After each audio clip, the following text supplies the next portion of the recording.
Bueno, bons días a todos e a todas. É unha honra darvos a benvida a esta nova edición da Ruta en lembranza de Gonzalo López Abente, que celebramos no marco do Día das Letras Galegas. Este ano, a homenaxe oficial recae sobre a nosa querida Eva Castiñeira, outra muxiá ilustre, que, como López Abente, fixo medrar o noso patrimonio cultural. Porén, tiñamos moi claro que, aínda que este ano non está dedicado oficialmente a Gonzalo, non podíamos nin queríamos esquecernos del. Muxía pode presumir de algo que poucos concellos poden dicir. Temos dous nomes da nosa terra homenaxeados polas letras galegas. Dous muxiáns que deixaron fonda pegada na nosa cultura, cada un desde a súa arte, e que representan a esencia do que somos como pobo. E isto que hoxe estamos vivindo é posible gracias a unha entidade esencial para manter vivo o legado do noso poeta, a Fundación López Abente. Este goberno local apostou e aposta pola súa revitalización, que consideramos, como digo, necesaria e esencial. Gracias a todos os membros desta fundación, pola súa implicación, e gracias de maneira moi especial a Xan Fernández, director desta ruta, polo seu compromiso, dedicación e amor pola figura de López Abente. Grazas tamén a todas as persoas e entidades que colaborades para que esta ruta sexa unha realidade ano tras ano. Muxía é cultura viva, Muxía é memoria, Muxía é compromiso. Moitas gracias e boa ruta. Nunca o amor por Galicia e a súa lingua, na que escribiu a súa obra, do que di da lingua. Ao falar deste meu bello e querido pobo, coido sería ridículo o facelo noutra fala que non fose a mesma del, a que cae de seu aquí, a que de cote lle serviu para as súas necesidades, a fala mimosa na que Rosalía cantou a súa sonada romaxe da barca, e Pondal as súas melancólicas paisaxes brancas e brancas areas. A fala nai, abafada moitas veces por fillos desleigados e esquecida as máis por fillos inconscientes, uns e outros desexosos, ao parecer, de dar terra á vella que aínda gusta das tradicións e do arrecendor das mazás gardadiñas nas lacenas entre a roupa branca. O amor por Galicia e pola súa lingua, cane de expresión da cultura propia, veña de familia, como sinala no texto que acabo de ler.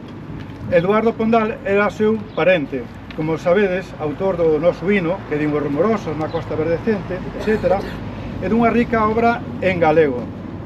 No galego do que dixo, déstenme unha lingua de ferro, deixovos unha lingua de ouro, metáfora na que explica como da lingua oral popular elaborou unha obra literaria excelsa, unha linguaxe culta, traballada, co esmero das nosas palilleiras cando elaboran o encaixe. Na casa do seu avó materno, do médico bergantiñán Leandro Abente Chans, tío de Eduardo Pondal, estiveran nas festas da barca do ano 1853, invitada pola familia, a nosa ilustre escritora nacional, Rosalía de Castro. Ela viviu coa intensidade dos seus 16 anos a famosa romaría, das vivencias daquela festa, coas súas cantigas e bailes e músicas, fará máis tarde un dos poemas máis entrañables de cantares gallegos. A partir da cantiga popular coñecida e cantada por todos, Nosa Señora da Barca ten o tellado de pedra, ben o puidera ter douro, miña virxen, se quixera. Que vai ler Mar.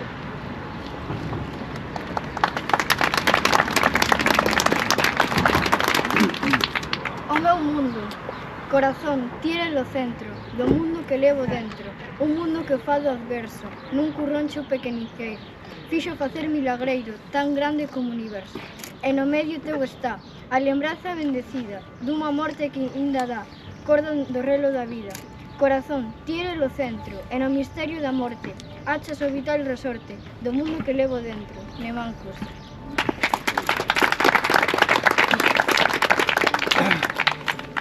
E é curioso, non? Que mesmo para os muxiáns existe a crenza que esta estatua é o recordo da muller e o fillo que lle morreron. cando fixeron esta estauta, iso que se comentaba, que é unha cousa, unha invención, non? Non sei, pero o que sí sei é que a Fundación Gonzalo López Avente, despois de 5 anos de inactividade, por causas que é mellor non lembrar, quere seguir recordando e facendo visible o noso poeta muxián, que soubo como ninguén poñer en valor a nosa terra, a nosa lingua e a nosas xentes. E para recordarlo neste día tan propicio para a nosa lingua, vamos facer o roteiro aventiano para a contorna de Muxía, recitando poemas e falando dos nosos lugares máis queridos e que López Avente lle soubo cantar tamén. Espero sexa unha xornada memorable e gracias a todos pola vosa presencia. Muxía, brandamente deitada no medio da ribeira e ollando cara ao ceo, a couga azul silenciosa, a branca e melancólica e doce compañeira dos outros penedás da brava costa nosa. Tecelana de ensoños, fábrica na almofada, as randas milenarias dos albos areales que treman milagreiros na mañán encalmada, nos refrexos azús dos mariños cristales. E nos días de inverno, cando a fera tormenta, desatada en furores, enrabexada lenta, envolta no mantelo de vaporosa bruma, satisfeita, sorríe e soña adormecida. No leito, mol e morno, que hai agua remexida, ofrécelle con tombos e folarpas de espuma, de mancos. Bravo!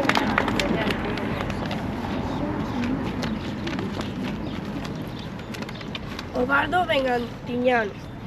Velo bardo, saúde, teu alento non se apagou coa vida. Ven a norte, tan solla para os homes, cuya sorte é vulgar.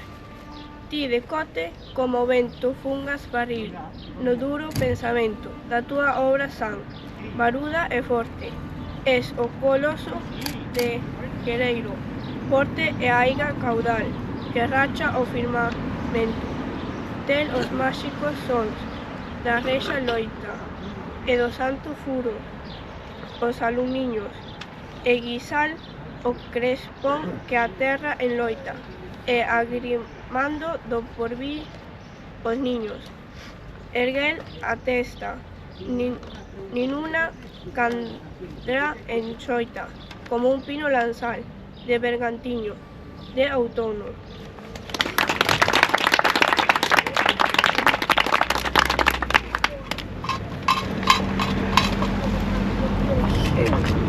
Rosalía, a Leonardo Contra. A ondas dun perfume meigo e suave espállanse no chan da terra amada, cos harmoniosos sons da enfeitizada liria douro que inda hoxe non se sabe se ríe ou chora, como a gaita grave que salaia e relouca na ruada. Eres ti, poetisa inmaculada, ti que da patria incesala outa nave, a dona da emoción que dentro treme, do meu nervioso corporal sistema. De tal xeito, en mística manía, coido, cando os teus versos estou lendo, e perdóame Deus se así o ofendo, que comulgo o manxar da Eucaristía, do outono.